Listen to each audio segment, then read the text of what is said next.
This is Gerardo Del Real with Resource Stock Digest. Joining me today is the president and CEO of K2 Gold, a very busy Mr. Steven Swatton. Steve, how are you?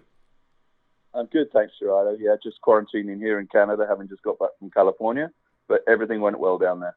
Excellent. Let's talk California. You just completed the Phase 1 drilling program at the Mojave Project, 17 RC drill holes, a total of 2,540 meters. How did the drilling go? I know that this follows up BHP's very successful program in 1997. It's the first time it's been drilled since then. Got to be excited, right? Yeah, it went really well. I mean, I must admit, the first 8 holes went relatively slowly, but that was because we hit very broken, altered, and silicified rock, which is a good sign. But so we were carefully trying to get through these different units, and then we went on to the Newmont zone from Dragonfly, and the rocks are quite different, a little softer, and so we managed to drill a lot quicker, but we completed exactly what we set out to do, what we said we were going to do. And I would say we're probably about a week and a half, maybe 2 weeks slower than we anticipated, but simply that's a good sign for us. The rocks were fractured. And for people that aren't familiar with why it's a positive to have the fractured rocks, can you explain that to everyone? Yeah, what we're looking for here is an epithermal gold situation where the gold comes along fractures and then permeates within the limestone that we have, this Permo-Triassic limestone.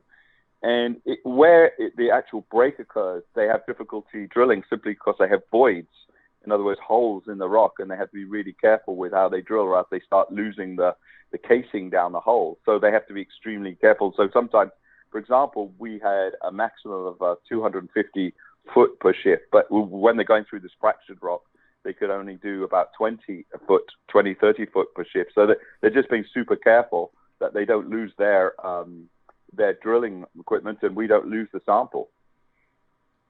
Excellent. Excellent. Now, you've also applied for a modified plan of operations for a larger program. I understand that will happen by December. Is that accurate?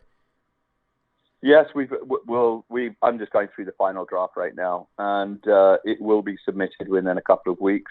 And this is an area which has already been approved for development by the BLM. They simply chose, this is the Bureau of Land Management, they simply chose the helicopter option as opposed to 2 other options that were on the table. So what we've done is we've slightly modified it to suit our needs because we need now to do a road-based program. But we don't anticipate that there's going to be any problems with that with the BLM.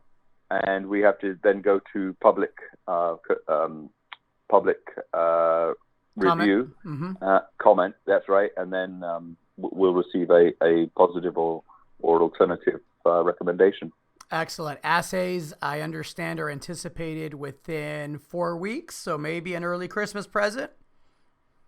Yeah, the lab that we used, we were one of their first customers. They are a spin-off of a different lab, so we get preferred status.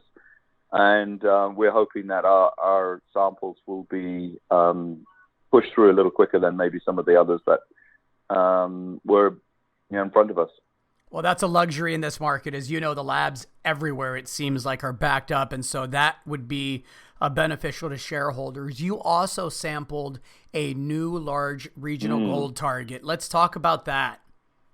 Yeah, very exciting. I mean, when you're flying in from Lone Pine, which is the local town, in the helicopter, we could see this alteration, but it also appeared on the World View analysis that we did. So what we decided to do is we had a local prospector and another guy who went and sampled, and they took 400 odd samples from this area. But when we went down and had a look as geologists, and I'm one myself, it's extremely altered, brecciated. Not only that, we saw some old workings, which we guess are from the 1900s, early 1900s.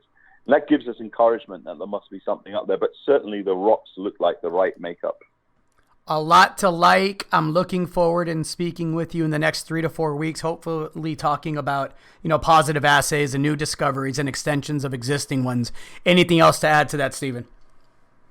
No, it's just, I would say this new zone in Upland Valley is pretty well hidden from everywhere. It would be a perfect location to find the next anomaly or the next area for us to explore. So thanks very much, Gerardo. I appreciate your time. Well, you have tons of targets, so it's going to be interesting for me to see how you prioritize all of those targets. I suspect that, the assays, when we start receiving them, are going to dictate how much emphasis is placed in which areas, right? Correct. That's correct. Perfect. Stephen, thank you so much for your time. Appreciate it. Thank you.